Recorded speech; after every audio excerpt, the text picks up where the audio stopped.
Welcome to Hello for Sustenance. I'm your host Jacob, and to begin, we're going to talk the troubling issues between the Bills and Dolphins. The Dolphins have not beaten a team over 500. This is true. They are 6-0 when they face under 500 teams. They are 0-3 when they face over 500 teams. Those teams are the Bills, the Eagles, and now the Chiefs. They have not been able to beat them. Mistakes, teams are worried about their speed, I get it, but they are playing lights out against teams that are not as good. They played Buffalo. Buffalo bump and run their wide receivers, messed up the timing, they couldn't score. The Chiefs, they made a lot of mistakes over in Germany. They nearly came back, but the game wasn't as close as it was previously advertised to be. And then the game against the Eagles, mistake after mistake, and the Eagles just being the Eagles and beating them. So that's the shakedown with the Dolphins. For the Bills, I'm nervous. When Josh Allen plays a great game, they win. When he doesn't, they lose, and they lose badly. This game was that. They played the Bengals and they lost really badly. They have no they've had the issues they had last year. They can't defend anyone because their corners are all injured. They lost Micah Hyde for the majority of the game. If not, I don't think he came back into the game. So they're struggling with the issues that they've had in years past. They also are unable to score when they need to. Like, that's the Bills. In many ways, they don't score. The Bills and Dolphins, I'm very concerned. Especially, this is what you needed as the Jets. If you play on Monday Night Football against the Chargers, everything needed to go right. The Patriots lost to Washington. The Bills lost to Cincinnati. The Dolphins lost to the Chiefs. Here you go. You can take a gigantic step forward if you win this game. You can. Knowing you have the game ahead of Buffalo. You haven't played Miami yet. You you already played the Patriots, though you lost to the Patriots. You are there. You can continue to move up if you play this well. Now, moving on to my Raiders update. This happened yesterday, and this was from Jay Glazer on the Fox pregame show. He talked about how the Raiders had a meeting. We all knew this meeting happening. It was considered the grievances meeting, airing the grievances. What we did not know about that meeting was the entire team had an airing of grievances meeting that McDaniels was privy to. And when he was privy to this meeting, he eventually calls up Antonio Pierce to come and speak on his behalf.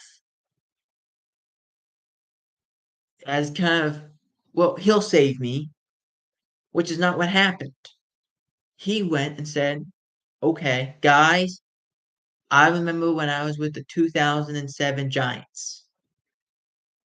We were struggling, but in the middle of the year, we started to believe that we could go and win. And we could win every game. We put it together a great game plan, and we believed that we could win with that game plan. And he said all these things, and it got the players fired up. It really did.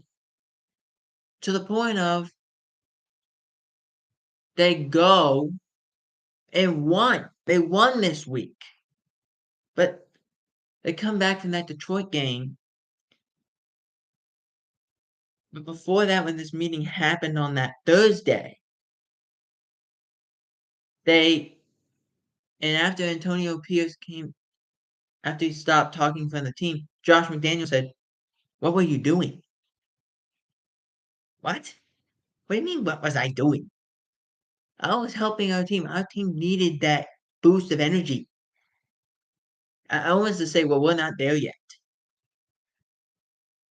After the Detroit game, McDaniels and company got fired. Antonio Pierce became the interim head coach. What we were not told was the players before the meeting felt if they wanted to voice their opinions of the situation or multiple situations, they wouldn't go to the coach. They went to the owner. They went above McDaniels' head for that because McDaniels was not considering.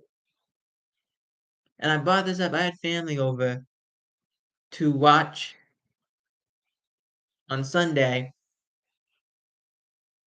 and I was telling one of my family members, Bill Parcells had a famous saying. It's not, he had two famous sayings. One was the reason he wanted to be the general manager as well as the head coach. He would say, if they're expecting you to cook the meal, at least let me buy some of the groceries. Which was basically, at least let me bring in the people I want to bring in. If you're gonna make me cook the meal. If you're gonna make me work the product, let me at least buy some of the groceries. So the so that's one of the sayings that Bill Parcells had. This saying that I really said to my family was,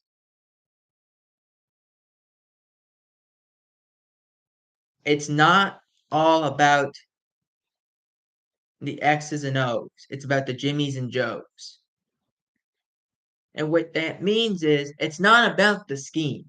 The scheme can be perfect or the scheme can completely suck.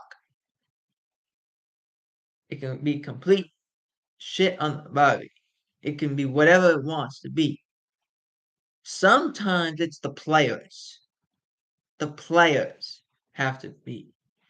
If the players don't trust the coach and you completely lost the locker room to the point that they don't trust you with anything and they're going above your head to other coaches or to management or to anything else, you lost the team. That's it. It's not a shocker that the Raiders they played the Giants, and they beat the Giants. They had faith that they could beat the Giants.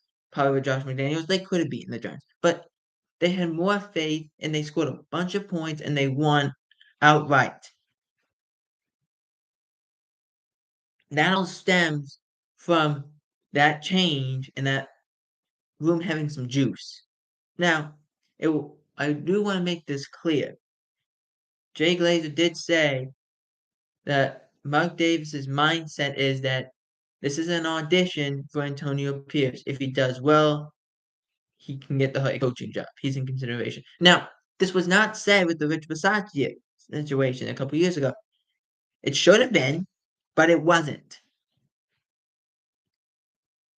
Just a sec. Next up, some unfortunate news if you're Giants fans. Daniel Jones, who just came back from a neck injury, has torn his ACL. He is out the rest of the season. Non-contact related injury. And I'm not going to say anything about, well, Daniel Jones wasn't a good quarterback. I'm not going to say that. Injuries, forget all that about how good or bad you were playing. Injuries, they suck. They really suck. You can't do anything. It's unfortunate. Tyrod Taylor missed some time, so it was Tommy DeVito who had to come in. It's not ideal. In fact, Tommy DeVito would be the 10th rookie quarterback in 2023 to start a regular season game, as the NFL eyes the record for most rookie quarterbacks to start in one season. If I remember correctly, let me go through this all. Okay, so as of now, if DeVito becomes or plays in the game against the Cowboys, it will be the record, as the record is already at 9. It was tied this past week. So I think that's the situation that is upstanding and all that stuff. So let's see what happens with that. But yeah, very unfortunate for Daniel Jones. Hope he has a speedy recovery. Next up, the Vikings win a game without Kirk Cousins. They put in their rookie and Darren Hall, and he gets hurt, gets a concussion. He's out for the game. Josh Dobbs, who's been there for 5 days, and as the guy on the in the halftime show at the end of the game kind of joke, he's still at the Hilton. He's still at like the Holiday Inn. He hasn't unpacked yet. He actually didn't even know the plays. He had a 2-hour study session on the Friday to kind of learn the game plan. And he needed that because he played in this game and he played well. He did a really good job. And they beat Atlanta in a close game. And I think if people will understand this, if you've watched football for a very long time, like I mean a very, very long time, when the Washington football team at that time, we're not going to say their last name, even though I don't consider it offensive. We won't say it.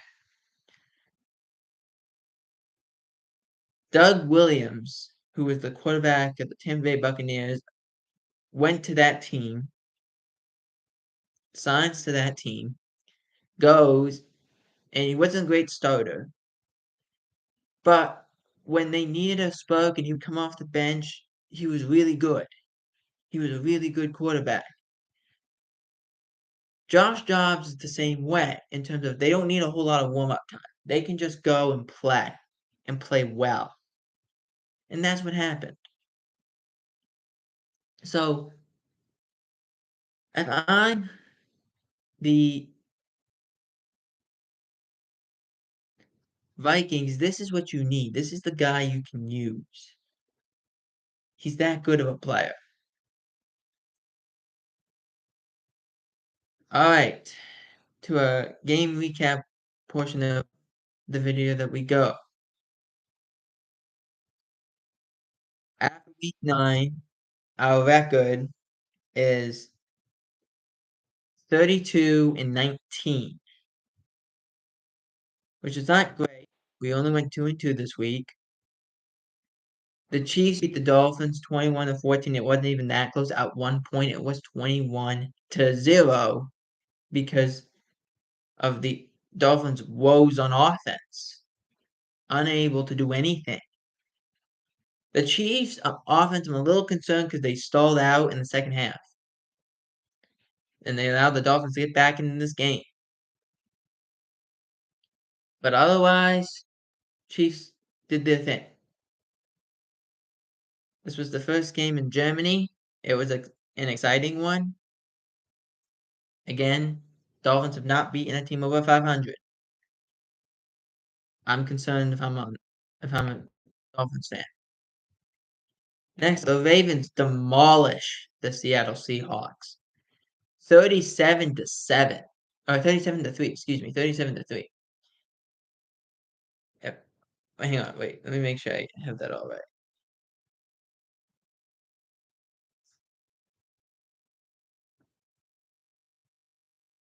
Yeah, 37-3. And in that game, Seattle couldn't get anything going. Geno struggled. The offense for the Ravens looked great. They ran the ball well. Over almost 300 yards of rush on the ground. Like, that was impressive. I can't wait to see what this Ravens team looks like later in the year. I also think the Ravens are the only team that can beat the Chiefs. In terms of it won't be a fluke if it happens. It will be more of they're that kind of team. They're like Detroit. They're a tough game. you gotta play hard, and you still don't know what could happen. Next up,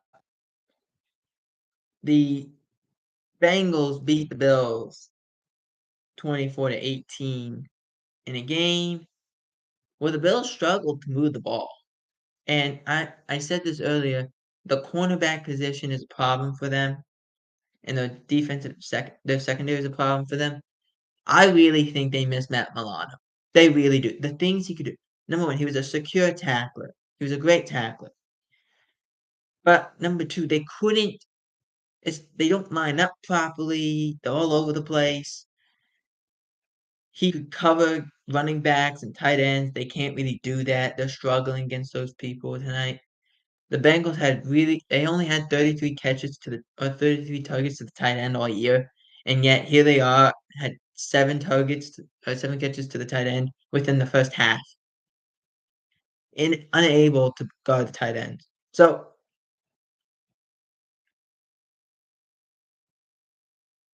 I still think the Bills are a decently good football team and will probably win their division if they can keep it up with the Dolphins, but otherwise, I'm concerned.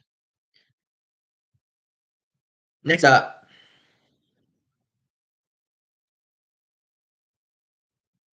and let me go on this a little bit. The Eagles and Cowboys. This was a close game as we anticipated. It will always be close. Eagles win the count against the Cowboys 28-23 in a game where no team really both teams really took shots at each other. The Eagles were unable to stop the Cowboys offense. And the Eagles defense had made some plays late in the game. Their offense stalled out in the second half, but really scored 2 touchdowns in the third quarter, dominated the third quarter. The Cowboys dominated the fourth quarter. I will say this, though, for the Cowboys and for the Eagles as well. There was a lot of missed calls. There were. The officiating was not good in this game. And we can go through the tail of the tape if you want in terms of how many went. I'll give you a couple from the Cowboy side, and I think there's a couple on the Eagles side I can give you too. Let's start with the Cowboys. That one's the more passionate one for me. Was they called a pass interference that extended the drive for the Eagles, where you see Stephon Gilmore and A.J. Brown. First off, this was the first game that A.J. Brown did not go over 100 yards. Didn't get 125 yards. First time in 6 games. He had 60 yards in this game and a touchdown. But you can tell Jalen Hurts is throwing the ball away. You can tell. It's so blatantly obvious. He's throwing the ball away. And he goes, and you see A.J. Brown and Stephon Gilmore both have they both have their hands against each other. They're both hand fighting. And Stephon Gilmore is looking for the ball. He's staring at the ball. A.J. Brown is not. And the ball's thrown out of bounds, like 5 yards out of bounds. If I say it's pretty much thrown in the cheap seats because it's how far out of bounds it was. And they threw the flag of defensive pass interference. How? It wasn't catchable. So that annoyed me because I was like, that ball's not catchable. It's not. It's not catchable. How many of these bad calls on defensive pass interference are you going to call? There was one in the game between the Cowboys and Rams. Cooper Kupp gets hooked away from the ball and gets spun around, and they don't call it. You can see Jordan Lewis grab him and turn him. You can see it.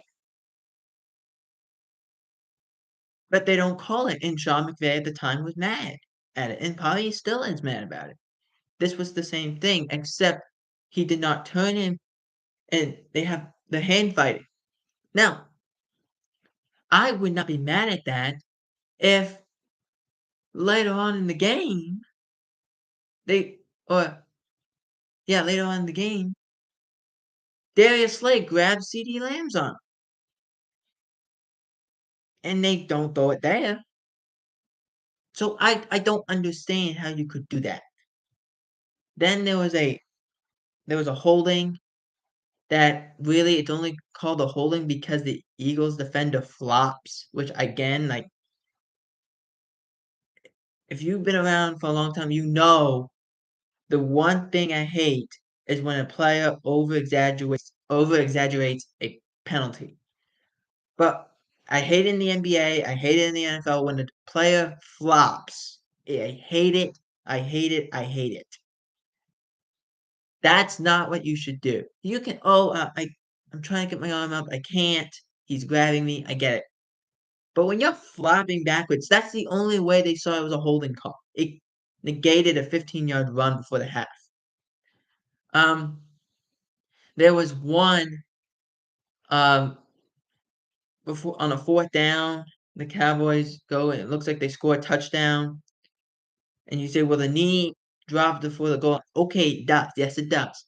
But if you actually look, the reason he's going getting tackled is because the defender hits him before the ball's there and is tackling him before the ball is there. Of course, he's not going to make it.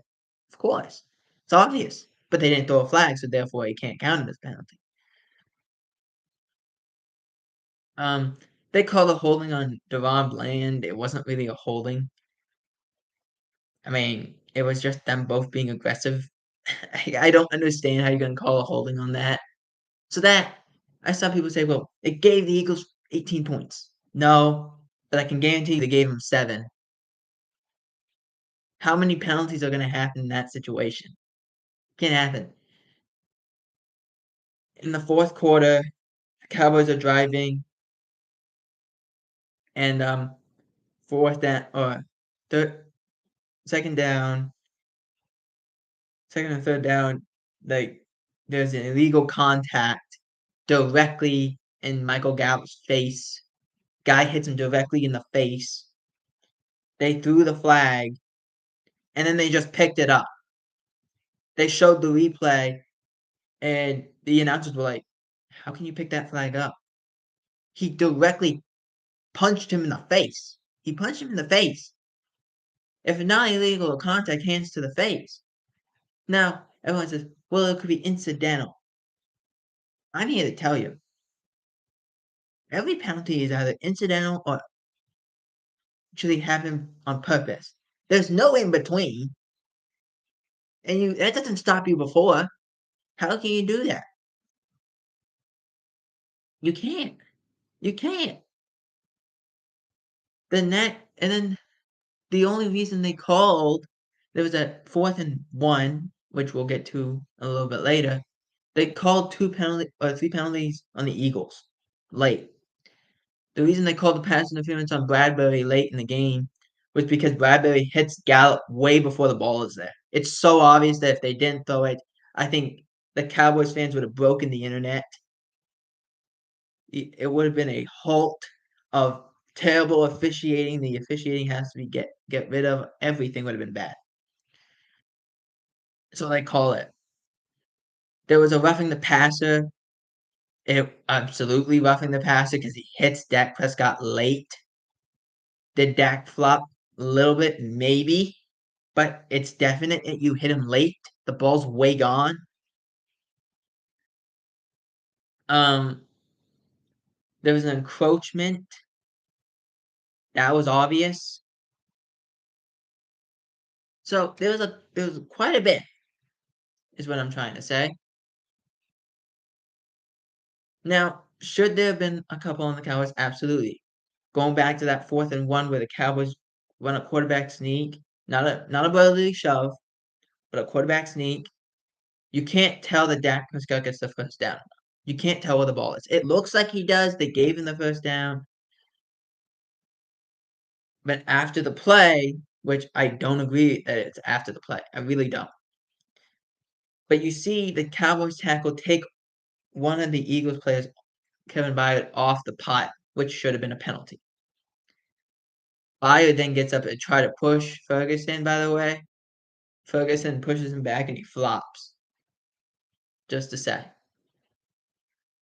That one was penalized, by the way. But that's what happened. So if I'm the Cowboys, that's what I'm upset about.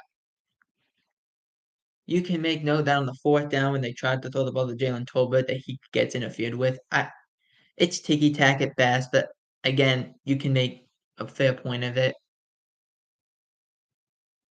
I just did not like the officiating. And on the Eagles side, again, on that fourth down, there was a couple holdings that weren't called. Micah Parsons got held a lot in this game and was mad that the officials weren't calling it. A lot of defensive plays are like, yeah, Micah was getting held all game.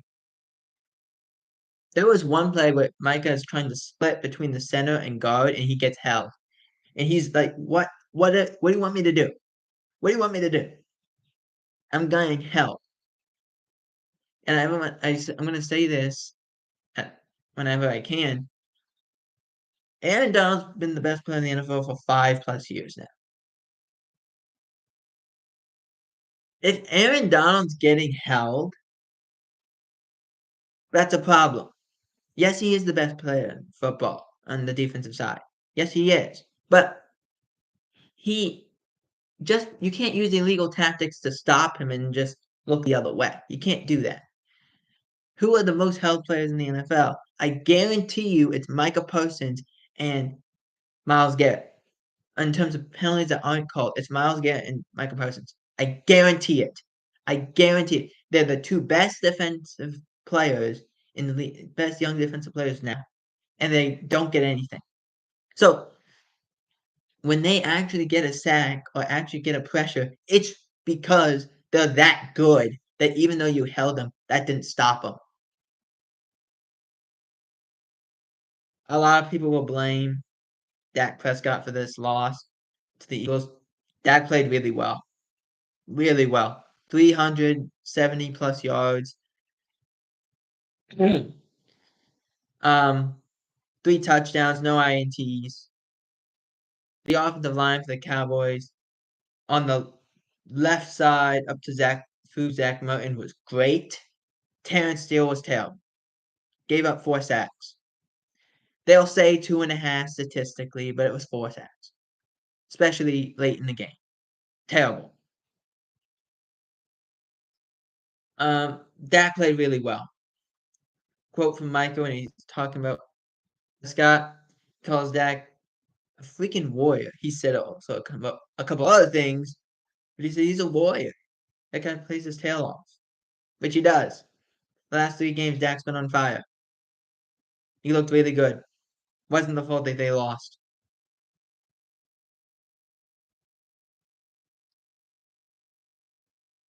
I think the Cowboys looked really good.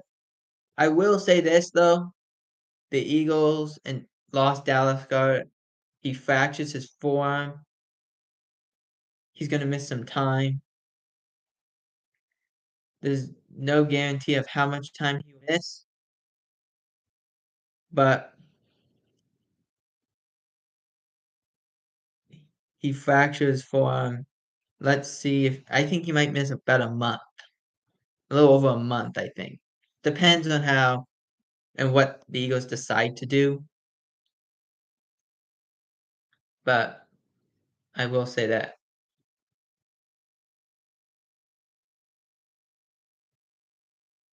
And finally, this is news after the Cowboys Eagles game. Martavius Bryant, yeah, you remember him. He played for the Steelers, played for the Raiders. Last time he played in the NFL was in 2018. He was reinstated this past week, and his agent said that there's interest. Teams are interested, including the Cowboys. As the report says, Cowboys to work out recently reinstated Bryant, who hasn't played in the NFL since 2018. The workouts are supposed to happen on Monday. If I'm the Cowboys, I'm going with this. I mean, Michael Gallup's not been great. He dropped another pass against the Eagles, which would have made a first down right before halftime. So